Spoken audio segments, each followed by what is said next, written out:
Assassins, to another episode of the Dark Assassins podcast, the show that dives deep into not just technology, but the concepts, software, and procedures behind it all, and explains it so simply that even your grandma can understand it.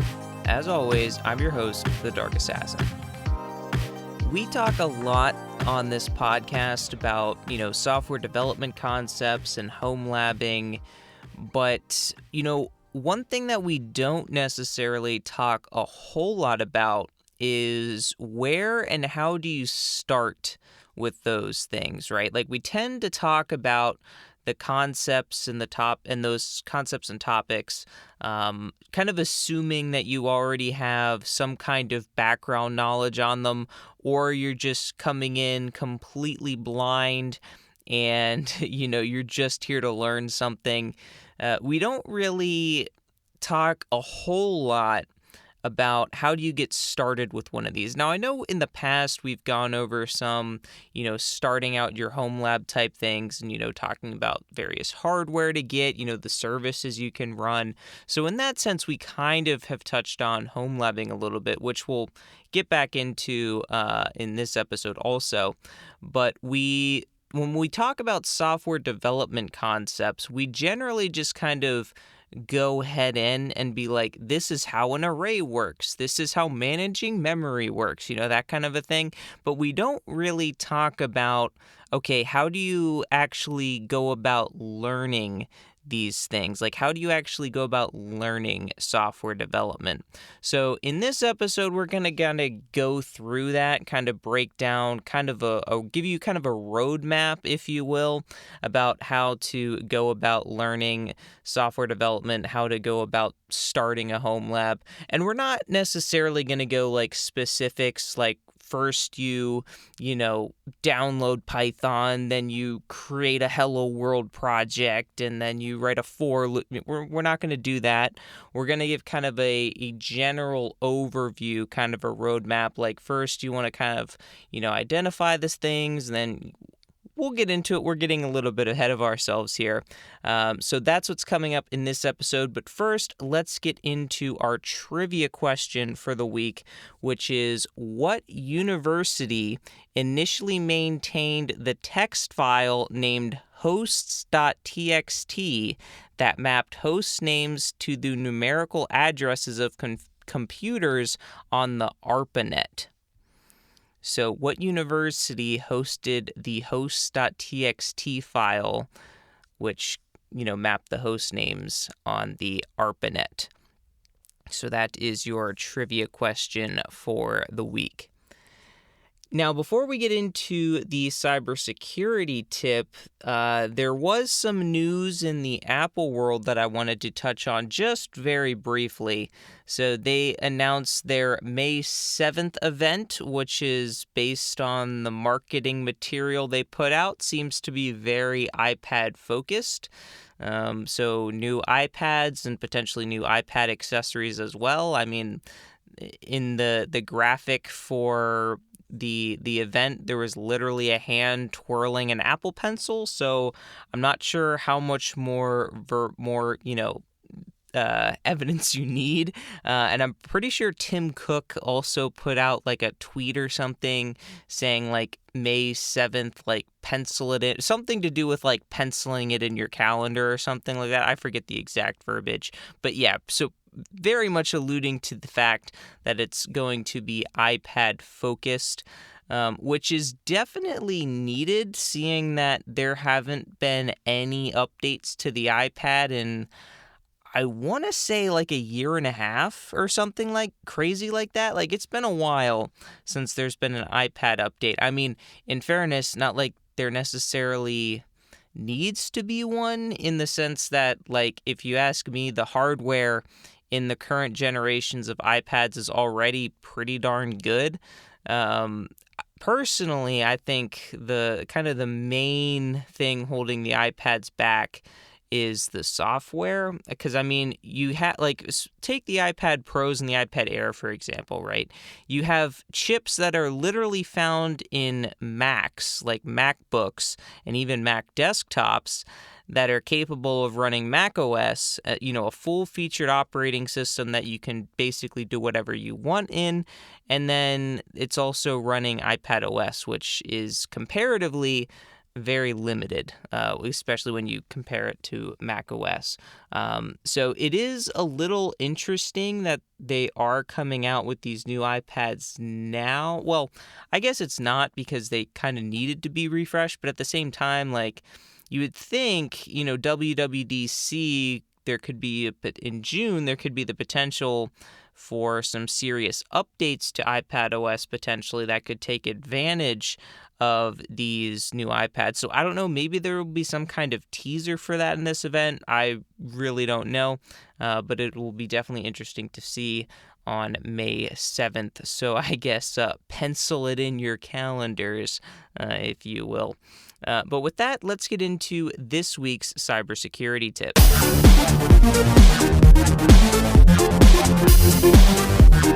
So this week's cybersecurity tip is to ensure that you have a solid backup strategy. You got to have that 3-2-1 backup strategy, 3 different copies on 2 different mediums, one.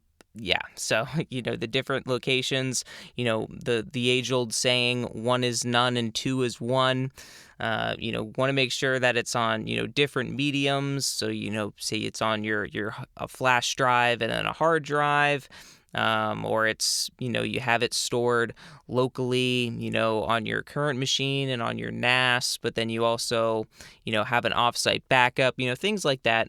And the reason why that's important, I know we've touched on it before, is there has been kind of a rise in ransomware recently. So I figured it was probably worth revisiting, because the last thing you want to do when you get hit with a ransomware attack is pay the ransom. Because if you pay the ransom, you're essentially just rewarding the cyber criminals for their misdeeds, which you obviously don't want to do. But also, it makes you an even bigger target in kind of a sick twist of irony, because by paying the ransom, you kind of put a target on your back saying, hey, threat actors, I'm willing to pay you money if you can encrypt all my data. So, if you get ransomwared and you pay the ransom, and threat actors see that you're willing to pay the ransom, I mean, what's stopping them from continuing to try to go after you? Because in their mind, you're just going to pay them the ransom, so it's basically easy money for them. So you obviously, if you can help it, you really do not want to be paying this ransom. And if you get hit with a ransomware attack, because in theory, you should be keeping good backups and have a solid backup strategy to ensure that even if you get hit by a ransomware attack, you can recover from it. Of course, regardless if you have a good backup strategy or not, there is going to be some downtime. I mean, there's really no avoiding that. But if it's better to have a little bit of downtime and be able to recover than having to go through paying a ransom and, kind of all the stuff we talked about already. But ransomware isn't necessarily what it used to be. It doesn't just get onto your local machine, encrypt everything, and then give you that pop-up message saying to pay, whoever money. It's more advanced now, and there's, ransomware out there that has the ability to remain dormant on your system, a server on your network, and essentially scan the network it's on in order to identify targets to go after. Or it might just remain dormant and not go after anything because it identifies that you're not a valuable target. So there's definitely a lot more smarts built into ransomware now. So it's not necessarily safe to just say, have your NAS or your network attached storage, on your LAN. And even if the ransomware doesn't infect your network attached storage, there's a chance that it could find its way to your network attached storage and potentially, if that's what you're using to back up your servers, your config files, virtual machines, all that good stuff, there's a chance that the ransomware could find its way onto your NAS and encrypt everything, and now your backup strategy is shot. So, implementing things like, network segmentation to minimize the lateral movement, having an offsite backup, having something like an intrusion detection system to identify potentially funky stuff going on your network, and, all these other methodologies, technologies, and strategies that we've talked about in the podcast in the past to help mitigate and reduce your attack surface to overall reduce the potential for ransomware to achieve that lateral movement and really wreck your network and your devices. So, of course, having a solid backup strategy, whether that's, a cloud backup that, if there's no necessarily direct access from your LAN for the ransomware to get there, or maybe on some set interval, you power on, a server, you back up to the server, and then when you're done, you turn it off, unplug it. In cases like that, while it's still, not an off-site backup, even if your network were to be completely wrecked by ransomware, it wouldn't be able to access that server because it's literally completely off the network and unplugged. So even if you did have some remote management that maybe the ransomware, if it was smart enough, but I don't know if it could do this, but, potentially, power on the system because it's, connected to power and on the network. So in theory, whether it sends like a wake on LAN signal or something like that to remotely wake it up and then infect it, if it's completely unplugged, there's no way that you can get that thing turned on. So in that case, even if your network got completely wrecked by ransomware, you would still have that backup that you could roll back to. So, all these various things that you can implement to help protect yourself from ransomware. And please, please, please do not pay the threat actors the ransom. So hopefully these strategies can help you not do that. So that is your cybersecurity tip for the week. Now, we have quite a bit to talk about when it comes to kind of the roadmap for software development and Homelabbing. So we are going to quickly move into what nerdy stuff have I been up to this week. So I think at this point, we're probably going to have to find a new host for the Dark Assassins podcast because I am about to sound like a completely broken record. So if you've been listening to the podcast for a while, you'll have to forgive me for this, but I have once again rediscovered, I already knew this, but I rediscovered how absolutely incredible it is to have a home lab and be able to access it from anywhere. And I know I've said that, I don't know how many bazillion times at this point, but I was doing some traveling for work this week, and before I left the house, mainly because I know this process takes a while, in this case it was like over 18 hours, I ran my backup script, which if you're new to the podcast and you haven't heard the whole backup script saga, I guess it was probably about a year and a half ago now or so, I wanted to create a backup script in order to back up my NAS to my Apple Xserve in order to have basically a second copy of my NAS just in case something were to happen to it. I would still have, a backup of it essentially. So, of course, I wasn't about to sit here and wait for all that data to copy over or archive it and then copy it over and then verify the copy succeeded, because that's just going to take way too long.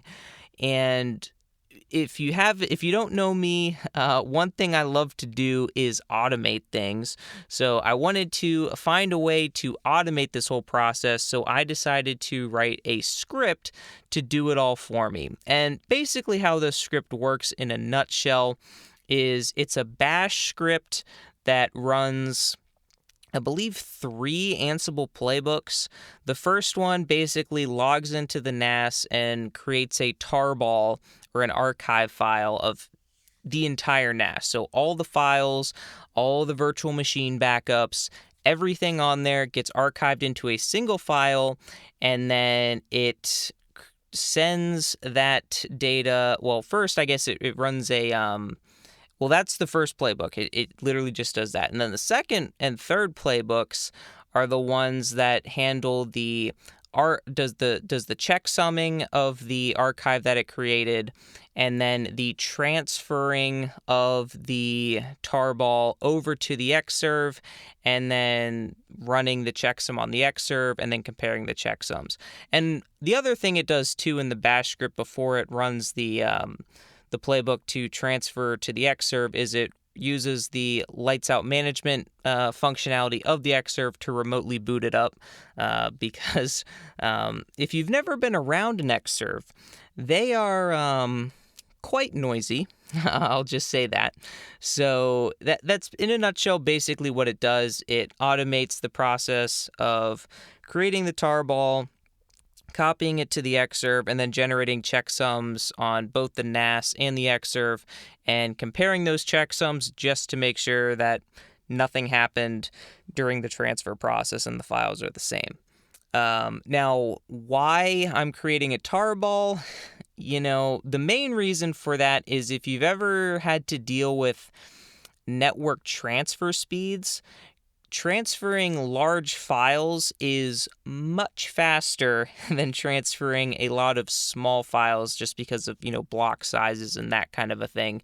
You can basically just transfer a constant stream of data rather than having to transfer little bits and chunks. So it's a lot quicker to transfer a large file. And I never tested this mainly because of how much data it was, but I figured the additional overhead of archiving everything into a single file and then transferring it would still be significantly faster than having to transfer all the super tiny files. So am I right? Am I wrong? I don't know, but it works and I'm happy with it. And the other thing I added semi-recently was a notification system. So each stage of that backup script, I would get a notification sent to my phone, basically letting me know where it is in the backup process. So, for instance, I get a notification when the archive is complete. I get a notification when each of the checksums are complete. I get a notification when the tarball is transferred to the xserv, and then of course I get a notification when it's all done with how long it took. So all of that worked flawlessly. And the other thing that I did Homelabbing wise was, because I was away from home and didn't have to hear the xserv roaring like a maniac, I decided to take that opportunity to remotely boot it up and update it to the latest version of macOS, all from the quiet comfort of my hotel room. So that was quite nice, and again, all thanks to the awesome, amazing power of basically just VPNs, but, being able to access your home lab from anywhere and essentially having my home lab wherever I am in the world. So that was the home lab updates, and then real quick on the video game updates. So not a whole lot here. I did get the so I think I talked about last week getting the options menu in the overall Pokemon Party menu to show up, but that was basically all it did, was it just showed up. So I did get some of those options actually functional. The main thing to note is the summary option. So now you can actually select a Pokemon, it'll bring up the options menu, you can click summary, and it'll actually take you into that summary window. And then of course you can navigate through the summary window like you normally would, or even navigate through the various Pokemon in your party from the party or the Pokemon summary memory window, like you would in the actual game. And then just because it was some really low-hanging fruit, I implemented the cancel button, option, which just, closes the option window.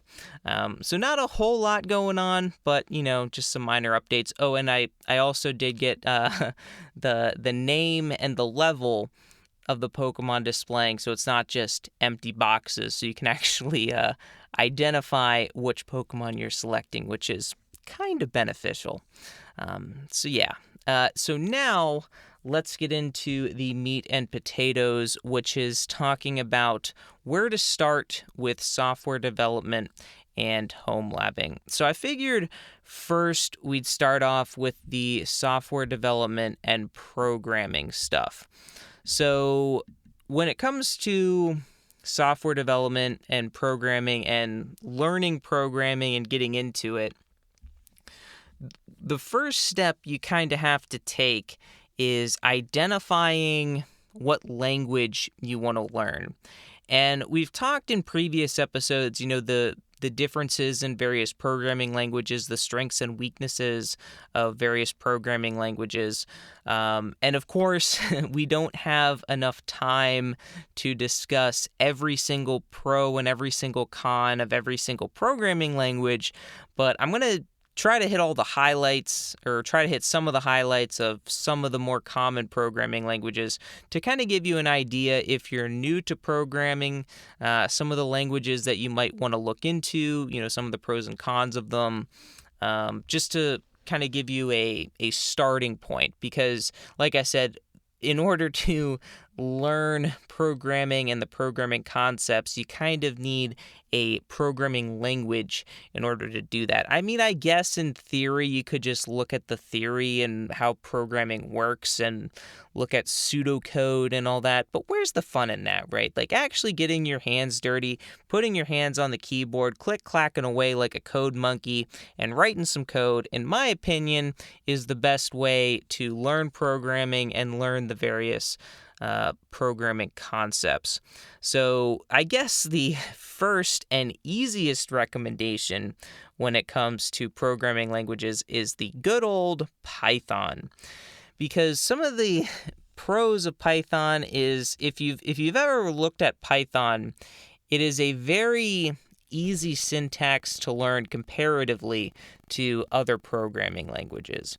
And if you look at the Python, syntax, you can find instances where some of the lines of code almost read like human English, if we're being honest.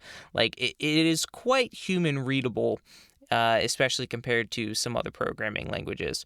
So, which, because of how easy the syntax is to learn and how kind of human readable it is, it's a fantastic language to start with because it really helps you just focus on the programming concepts rather than really weird syntax things that you have to be mindful of. Like, you don't have to worry about forgetting a curly brace or forgetting I guess parentheses would still be a thing, but you don't have to worry about forgetting a semicolon, or ensuring that your asterisk for your pointer is in the right spot, or things like that. It's fairly straightforward and allows you just to focus on learning the programming concepts, which is one of the reasons why in a lot of intro to programming courses that you'll see out there, a lot of them are Python based because of this reason.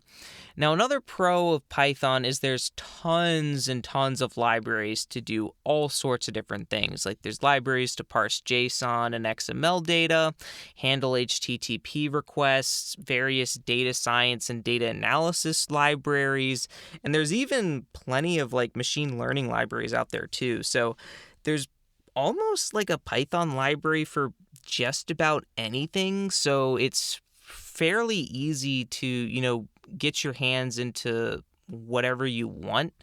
Now, you can obviously make the argument if Python's the best language to do things like that, but it at least has the ability to kind of get you into whatever you want. Pretty much all you have to do is a simple pip install and install whatever packages you don't already have. So pretty nice benefit there. And it also has a lot of viable use cases from things like automation, data analysis, which we kind of already talked about, and machine learning.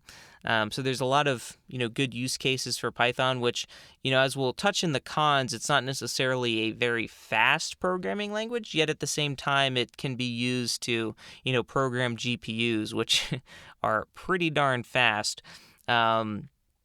So the other pros about it is because, it's such a widely used language, there's tons and tons of various documentation, guides, and other resources for learning the language in case you get stuck. So it's a great language in that sense. And it's also very easy to install and get up and running regardless of what operating system you're on. So it's very easy to write code for like whatever platform you want. And for the most part, it is very much cross-platform. Now, there are a couple instances that I've run into where there's kind of like a minor difference in like the name of a package or something. But for the most part, if you write Python code on one system, it'll run on any other system, which kind of gets into the potential cons, that being that it's an interpreted language. And essentially what that means is it means that your code is translated into machine code, or in other words, the code that your CPU actually understands in order to be able to execute your program. Your Python code is translated into that machine code at runtime. So when you run your program like, Python myprogram.py, when you hit enter, the Python interpreter is essentially on the fly translating your Python code into machine code in order for your CPU to actually understand and execute. So because of that, there's more overhead when it comes to running, Python programs, which definitely makes it not nearly as fast or performant as other compiled languages. So if you're trying to get as much performance as you can or do some kind of systems level or embedded programming, Python probably isn't the language that you want to go with.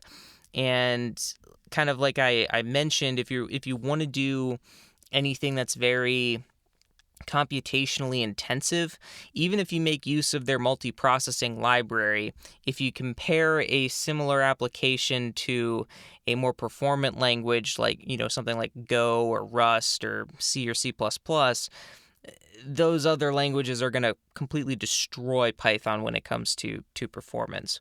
But even with that, it is still a fantastic language to learn if you're new. And the next language, as much as it pains me to even bring this up, JavaScript is another one that you could potentially look at. And longtime listeners of the podcast know that I'm not a huge fan of JavaScript, but I figured a list of programming languages to potentially learn wouldn't be complete without it, because one of the big appeals for JavaScript is its front-end web development, roots, right? Like if your goal as a software developer and your goal for learning programming is to build things like web applications and websites and that sort of a thing, JavaScript is essentially a must-know. So if you have any kind of desire to do anything like that, web-based applications, definitely want to learn JavaScript. The other pro of JavaScript is there's tons of different frameworks out there for it, things like React, Vue.js, Angular. There's a lot of frameworks that you can use JavaScript with to help you build your various web applications and websites. And if you want to make any kind of a career out of software development, there's tons and tons of jobs out there that are looking for JavaScript experience. So if you learn JavaScript, you pretty much can't go wrong, and you're going to be able to find jobs if you learn JavaScript. Now, getting into the cons of JavaScript, first off, it's JavaScript. But, personal biases aside, it does have some kind of odd quirks. For instance, when things like comparisons, for whatever reason, JavaScript has this kind of weird triple equals thing, which it can be kind of confusing if you're coming from other languages. It also has various asynchronous features, and its assignments can be kind of sort of weird and funky depending on how you implement them. So some of those kind of syntactic things can potentially be a little confusing, especially if you're a newer programmer, which is why something like Python is such a good language for beginner programmers, because you don't really have some of that weird syntax type stuff. Another con to JavaScript is similar to Python. It's an interpreted language, so it's not going to be nearly as performant as some of the other languages that we're going to talk about later in this list. The next one is Java, of course, not to be confused with JavaScript. Java, one of the big pros of Java is how widely used it is, especially in the enterprise world. Java is an excellent language if you want to learn object-oriented programming, which if you're talking about, programming concepts and, architectures and that kind of a thing, computer science related, object-oriented programming is something that you'll definitely want to learn. Now, you can also do object-oriented programming in something like Python too, but Java is a fantastic language for object-oriented programming. Another fantastic benefit about Java, or detriment if you're a cybersecurity person, is how beautifully it works cross-platform thanks to the Java Virtual Machine, or the JVM. Since you write the code once, and because of the Java Virtual Machine, it runs anywhere, or it gets exploited anywhere, depending on how you look at it.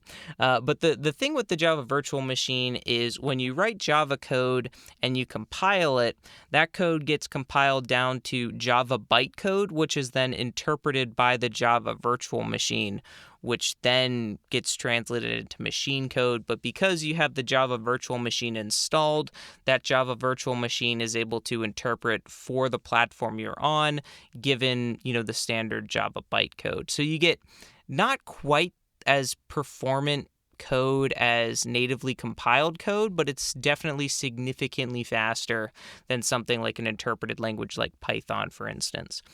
Another fantastic benefit of Java is the strong typing that it has. So it definitely allows you to understand the importance of data types, things like ints, doubles, floats, that kind of a thing, which if you're using a language like Python, it's kind of abstracted from you. You just kind of, and even JavaScript for that matter as well, although TypeScript, I guess, is kind of an exception, but native JavaScript and Python kind of have that same, I guess, issue, if you will, where you can assign whatever you want to whatever you want. Like in Python, for instance, you can create a variable, assign it to the value 4, like the number 4, and then later on in the program, you can take that same variable and set it equal to a string, and Python's totally cool with that.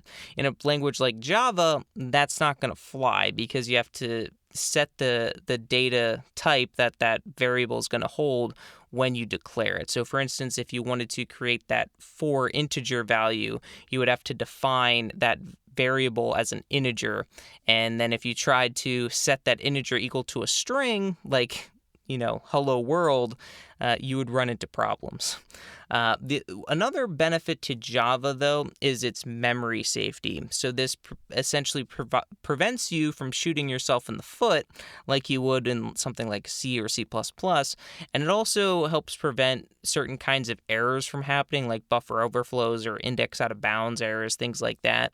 And I'm kind of biased when it comes to Java because Java was my first programming language, and we're going to get into some of the cons here in a little bit, but even with some of the flaws of Java, I still think it's a fantastic language to learn on because there's tons of documentation for it. There's a lot of, various frameworks and libraries for it. You can basically do anything with it. And it's, like I said, it's memory safe and prevents you from shooting yourself in the foot, and is generally pretty good at helping you learn programming concepts. Now, kind of getting into the cons, it is very verbose. If you've ever seen Java code, you know that you pretty much dot into infinity when trying to, get to certain functions. So that can kind of be a pain. There's a lot of typing involved. And if you wanted to do anything that was like a super quick and dirty, like automation type thing, Java's definitely not the language for that. So it does have its cons, but I mean, due to like its fairly robustness and the error stuff that it has and the memory safety, I still think it's a pretty good language to learn. And it has like that same like C and C++ style syntax. So it's fairly easy to translate your Java knowledge into other languages. At least that's, again, my biased opinion because that's kind of the route I took. And that kind of leads us into the next language, or languages, I guess, which is C and C++. Now, these are two different languages, but they're often kind of roped together for the main reason being that if you write C code, it's compatible with C++. So any C code is valid C++ code. So the pros of C and C++ is it's a very high performance language due to it being a compiled language. So in essence, what this means is, unlike an interpreted language, a compiled language means that when your code is compiled, when your source code is compiled by the compiler, it's directly converted into the machine code for your whatever your platform is, whether that's like an ARM CPU or a RISC-V CPU or an Intel CPU or x86, something like that. It gets compiled directly into that machine code and generates an executable. So when you go to run that executable, your program is just executing those machine code instructions. So there's no overhead from any of that on-the-fly translation type stuff like an interpreted language would have to go through, meaning that you can get significantly better performance with these languages. And because you're compiling directly to machine code, you can also kind of get some even improved optimizations. If you kind of know what you're doing, you can kind of get fancy with it and add even more optimizations, thus making your code even faster.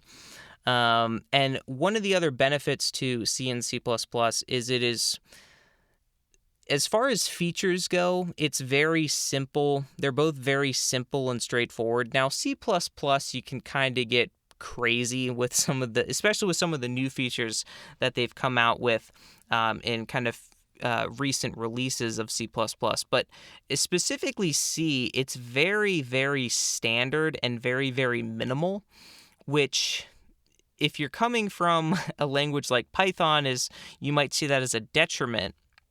But when it comes to actually learning programming, it almost can be to your advantage because you're not abstracted from kind of what goes on behind the scenes. And what I mean by that is, something that you could write in a single line of Python code, you might have to write in like 5 to 10 lines of C code in order to do it safely and actually get it to work. So it really kind of helps you understand, the concepts at a more deep level, because you actually have to go through all the steps that something in Python can essentially abstract most of that away from you. And the other thing that C and C++ force you to do is have good memory management and secure coding practices, because unlike, the explicit error handling in Java, like, you can go out of bounds of your array, you can overwrite your buffer, and C and C++ will be happy to let you do that, which can lead to things like buffer overflows, heap overflows, and all the various vulnerabilities that we've come to know and not love. But because it's a compiled language, it's fantastic for things like system level or embedded systems programming. And if you're using C++, you can also get into some object-oriented programming like you can in Java.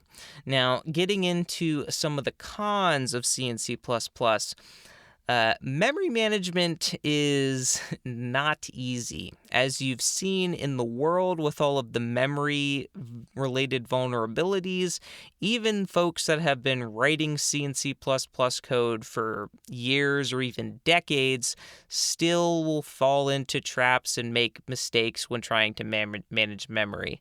And the other thing with memory management is detecting and tracing down memory errors can sometimes be kind of hard to pinpoint.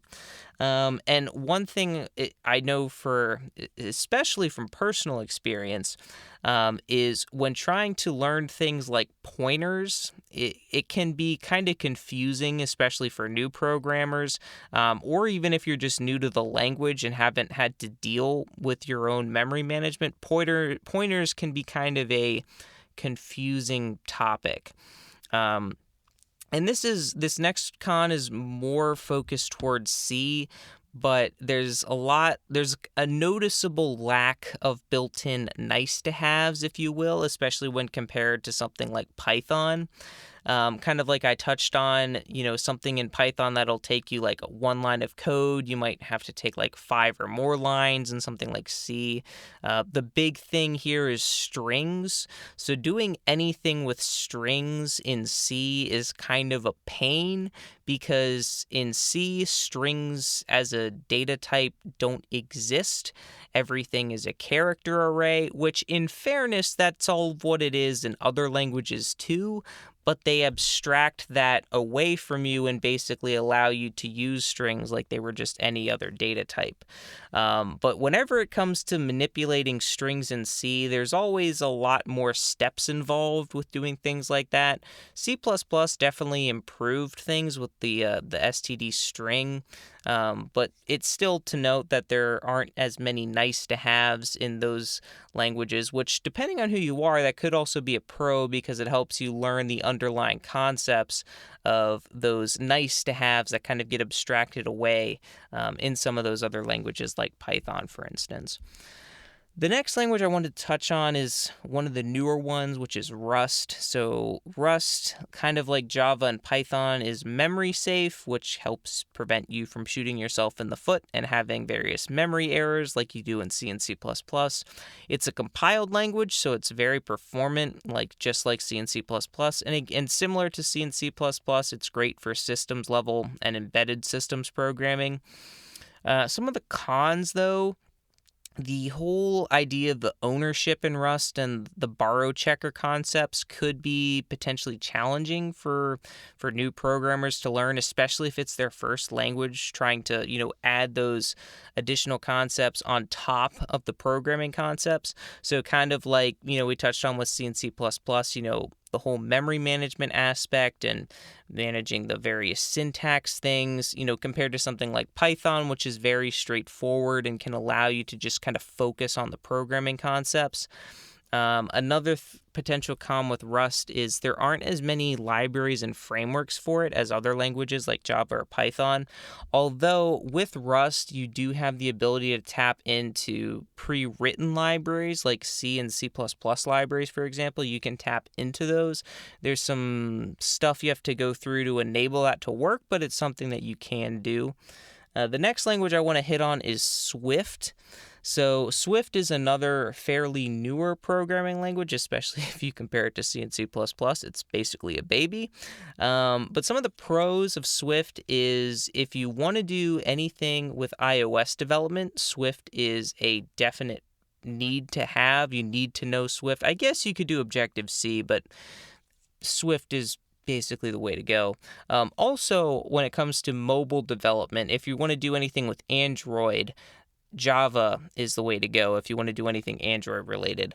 But back to Swift, Apple has created tons of various software development kits and frameworks for Swift, and there's tons of tutorials out there for how to use those frameworks and how to write various apps. So it's fairly easy to follow one of those various tutorials to create apps with Swift. It's a compiled language, so it's very performant. It has a very clean syntax compared to some other languages. It's also memory safe and has various safety features like optionals to prevent null pointer exceptions functions like you would get in something like C and C++. It also has typing, like strong typing, similar to like Java and C and C++. And all those things are basically to help reduce the various runtime errors that you could potentially run into. Now, some of the cons with Swift, the main things that I want to point out here is the kind of platform issues with Swift. Specifically the strong, which depending on who you are, this could be a pro or this could be a con, is the strong dependency on the Apple ecosystem. So for instance, if your goal in life is to write iOS apps, or if kind of the goal of you learning programming is to write apps that you can install on your iPhone, your Apple Watch, your iPad, or something like that, you need to have a Mac with Xcode. You cannot use a Windows or Linux machine to build your iOS apps, for instance. Because when I first, decided that I wanted to try to learn and write my own apps for my iPhone, I realized pretty quickly that my Windows machine that I had at the time was not going to be able to do that. So that is one of the cons. The other con is Swift is getting better at becoming cross-platform, but the primary platform is still Apple devices, so like Mac OS, iOS, watchOS, iPadOS, tvOS, that kind of a thing. So you can get Swift on other Swift code running on other operating systems, but it's not as robust, I guess, if you will. Like something like, Java or even C and C++. I mean, there are compilers for essentially every single operating system in the world. Obviously not, but there's tons of compilers out there for various kinds of operating systems for C and C++. So you can fairly easily get that code running on other operating systems, similar with Java. So that is definitely one of the cons with Swift. So we've talked a lot about programming languages. Those are just some of them with some of the pros and cons. But once you identify what programming language you want to learn, you of course have to install the requisite compiler or interpreter for that language. So for instance, if you're wanting to write C++ code, you're going to have to install, the whatever C++ compiler you're going to use. If you're on Windows, that might be something like the Microsoft Visual C compiler. If you're on like Mac OS, that'd be like installing the Xcode build utilities. If you're on Linux, that might be installing the GCC, the GNU build utilities, something like that. Installing Python if you want to use Python. Whatever compiler or interpreter you need to run your code, you'll have to get that set up. And then step 3 is obviously learning. So once you can write, build, and run your code, you now need to actually learn the concepts of software development. So this is things like, in addition to learning the language, like the various syntax of the language, this is where you also have to focus on the various concepts like loops, conditionals, data types, that kind of a thing. And a great way that I've found personally to not only learn programming concepts, but also how the language works is to identify some kind of software and emulate it and make your own version of it. So for instance, write your own snake game, or write your own unit converter that you give it, megabytes per second and it'll convert it to gigabytes per second, or you give it ounces and it'll give you cups, or you give it pounds and it'll give you kilograms, or something like that. Writing your own calculator. Things like this, trying to identify some piece of software that you want to emulate and create your own version of this. And doing this will basically force you to put your knowledge of the various concepts to the test, and also get you into some slightly more complex programming concepts like algorithms and data structures, and possibly even object-oriented programming as well. And then, of course, step 4, the obvious one, is profit, because you can't have a step list without having profit in there, am I right? So once you learn the concepts, that's where you kind of want to potentially start branching out into other languages, or, building more complex applications, because at least in my experience, once you've learned one programming language, picking up another one isn't all that difficult. The main hurdles that you'll have to overcome when picking up another language is learning the syntactic differences between the languages. So, for instance, if you learned Python originally and then you go to something like Java, learning to use curly braces instead of spaces, or instead of colons, and you don't need to use spaces, and you have to end every line with a semicolon, and various things like that. Understanding the syntax, and also the various quirks of the language. So if you're coming from something like Rust, and then you want to learn C, having to learn the concepts of memory management. So not necessarily the major things. Like, you obviously know how to write things like if statements and for loops and that kind of a thing, but it's mainly kind of more just the quirks of the language that you have to learn. So that's programming, kind of the roadmap of how you get into programming and software development. Now let's transition here in the last portion of the episode into home labs. So the first thing that I've touched on before, but the first thing that you need to do when you want to get into home labbing is you have to identify what you want to do.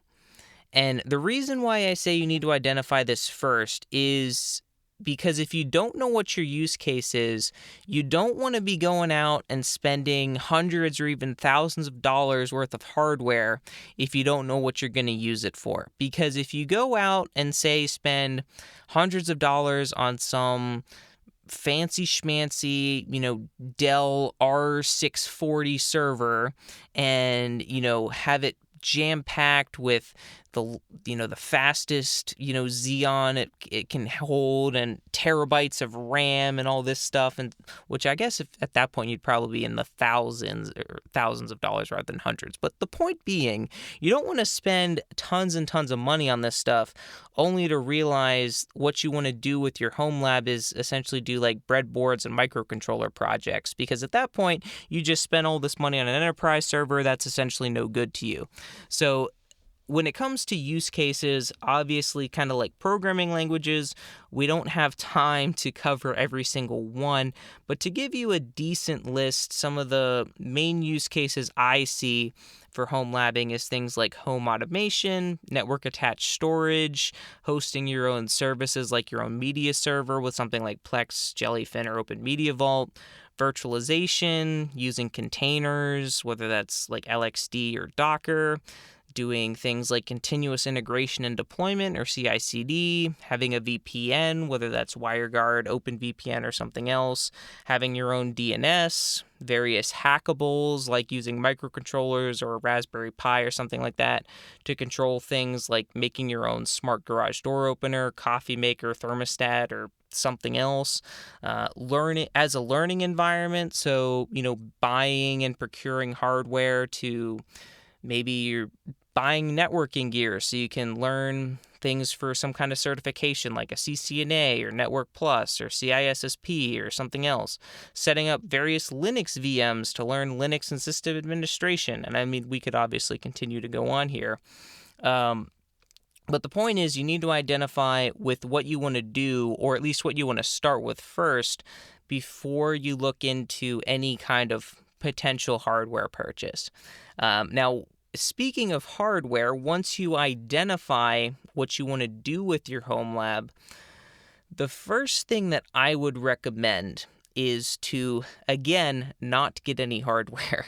Because, again, the last thing you want to do is spend hundreds of dollars on some fancy, high-end, old enterprise server, brand new PC or something like that for your home lab, only to then realize that, this really isn't my thing, and you now just dropped hundreds of dollars that have now gone to waste.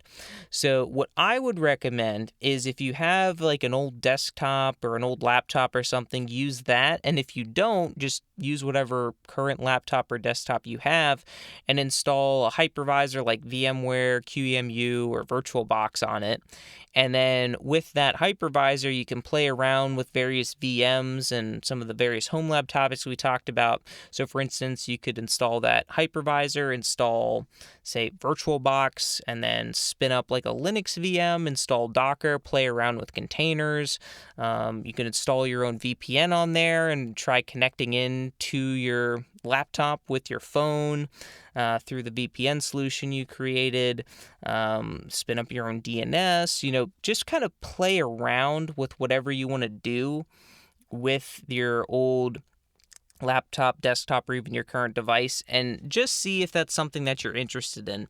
And the other benefit of using an old device like that, or even your current device, is once you kind of play around with this a little bit and you kind of understand what you want to do, this can also help your future decision of what hardware to get for your home lab, because if you see that the services you're running on, say, the current laptop you have are running pretty poorly, then okay, I need some more powerful hardware to run the services I'm running.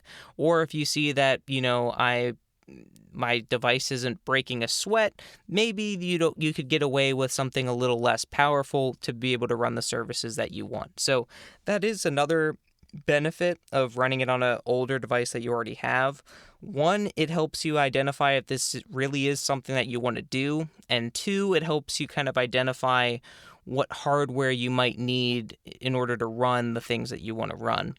So assuming that you have now realized that you wanted to dive headfirst into this hobby, you kind of have to identify with what your, I guess, this is a oxymoron, I guess, long term, which of course is, as you will soon find out when you get into Homelabbing, long term is not actually long term, but your more slightly permanent solution when it comes to your home lab, because of course if you get into Homelabbing, you're probably going to be upgrading constantly, just mainly because you want to, but that's kind of besides the point. The more permanent solution, or procuring a dedicated device to house your home lab rather than, say, it just running in parallel on your laptop, for instance, is identifying what kind of hardware you want. So there's the big common ones that I see people getting are things like mini PCs or single board computers. So this is your Raspberry Pis or one of the various Raspberry Pi clones, your Intel NUCs, your tiny mini micro PCs from Lenovo, HP, and Dell respectively. And these are really nice because they're really small and compact and energy efficient. So it's basically a pretty easy way for you to get into running some services in your home lab without breaking the bank and sucking down tons and tons of power. The next common one that I'll also see, and I personally have, I have kind of all of these, I guess. But the next one is used enterprise hardware. So this is something like purchasing either a Dell PowerEdge system or an HP ProLant or a Super Micro device or something like that, some enterprise system. And the main benefit and draw to these machines that people have is it provides a lot more processing power. Of course, that comes at the cost of actual power, like from the wall. And it gives you a lot more scalability because, there's tons of expansion with these things. And the nice thing about them is it allows you to, if you want to do run a large virtualization stack, like you want to run a lot of virtual machines, for instance, one of these servers is great for that because of the CPUs that you can throw in there with tons and tons of cores and threads, the large amounts of DIMM slots that you can put RAM into. So, you can, in some of these systems, you can get into the terabytes worth of RAM, if you got the money for it.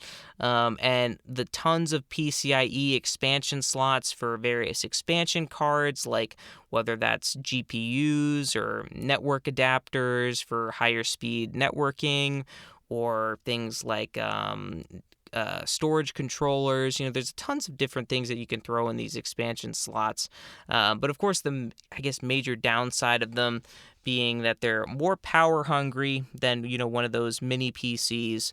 And if you're getting like a rack mount system, for instance, you're probably going to want to get a rack for it. And that, of course, adds additional cost. But then kind of the, I guess, last one I'll touch on is kind of the custom built route. So you can build your own custom PC, whether that's you want to build your own desktop, or you could even buy your own rack mount enclosure. You can essentially do whatever you want. And the main pro here is, rather than picking from a listing you see online somewhere, you can build it exactly to your specifications. So if you know you need exactly this much RAM and this CPU, and you want it in this type of form factor, you can get that if you build your own. The only, I guess, downside with that is there's a lot more, I guess, research on your part that you have to put into making sure all the various components that you want are compatible with each other. Because if you're just buying like a used office PC or a used mini PC or an old enterprise server, you pretty much know that the parts that come with it, it's going to work. Whereas if you're building your own PC, just because you picked up X motherboard and Y CPU doesn't necessarily mean they're going to work together, right? You have to do your due diligence to ensure the components you're getting actually work with one another. The other thing, which is kind of one of the reasons why I've strayed away from this, is if you want to go the rack mount custom build, you can definitely get better performance per watt than like an enterprise server, but it generally is, depending on what you're going for, in some cases significantly more expensive to procure all the various components to build your own rack mount server compared to an old enterprise one, although you could do various cost-benefit analysis of the power draw and performance you're getting per watt and all that good stuff. But yeah, just something also to keep in mind when you're procuring your hardware. So once you have your hardware, you identified what you want to run, next comes actually getting the software installed and running. So once you have your hardware and you identified what software you want to run, now you have to install and set up said software and services. So for instance, you're installing your hypervisor, creating your virtual machines, and installing whatever services you want onto those virtual machines.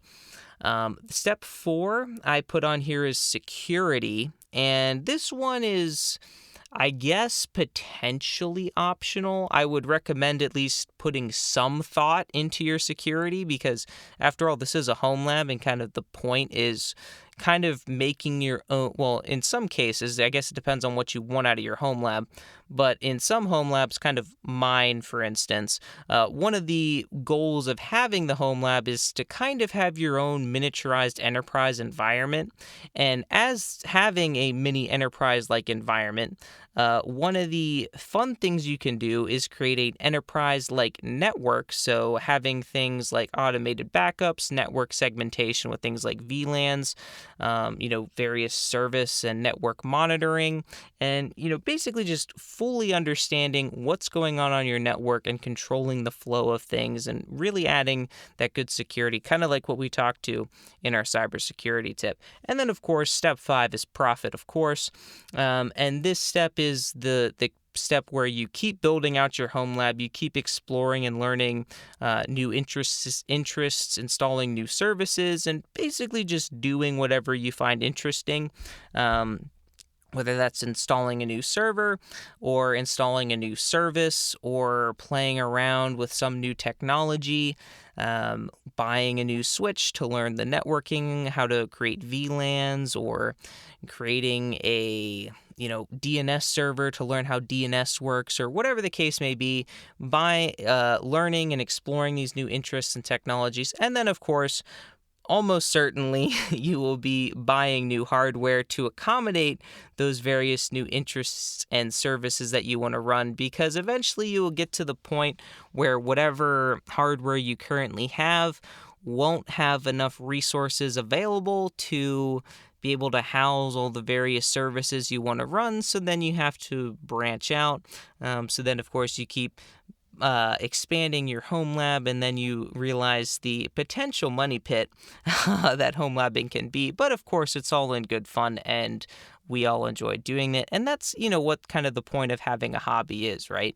And yeah, so that's kind of the main, kind of the roadmap for home labbing, if you will. And I know that between the software development, how to get started with that, and home labbing, that was definitely a lot of information to take in. But hopefully you kind of got the roadmap of how you can go about pursuing these interests, whether that's you want to get started with programming and software development, or you want to get started with home labbing, because I know we touch on both of those topics fairly extensively on this podcast. And if you've never gotten into either of them, both of them could potentially be daunting to get into, just because, especially for programming languages, the vast number of programming languages out there. What do you start with? Home labbing, there's tons of things that you can do when it comes to home labbing. Where do you start, right? You kind of get into this paralysis by analysis. Is that what it is? Analysis by paralysis, whatever it is. There's too many options that you can't decide what you want to do. So hopefully this kind of at least gave you the roadmap of how you can go about starting down your software development and or home labbing journey. But before we wrap up, we should get back to our trivia question for the week, which is, what university initially maintained the text file named hosts.txt that mapped host names to the numerical addresses of computers on the ARPANET? If you said Stanford, congratulations, you are correct, and you got this week's trivia question correct, so congratulations to you. And because we talked about so much in this episode, definitely be sure to share it around with your friends and family members, especially if they're interested in learning about programming or home labbing. And also be sure to leave this episode a like, rating, review, wherever you are, to let me know that you enjoyed it. And subscribe if you haven't done so already. And if you have any questions, comments, or topics you want answered in future episodes, like I said, I know we covered a lot here, be sure to either leave that as a comment down below, or you can shoot me an email at contact@darkassassinsinc.com. The link for that is down in the show notes below.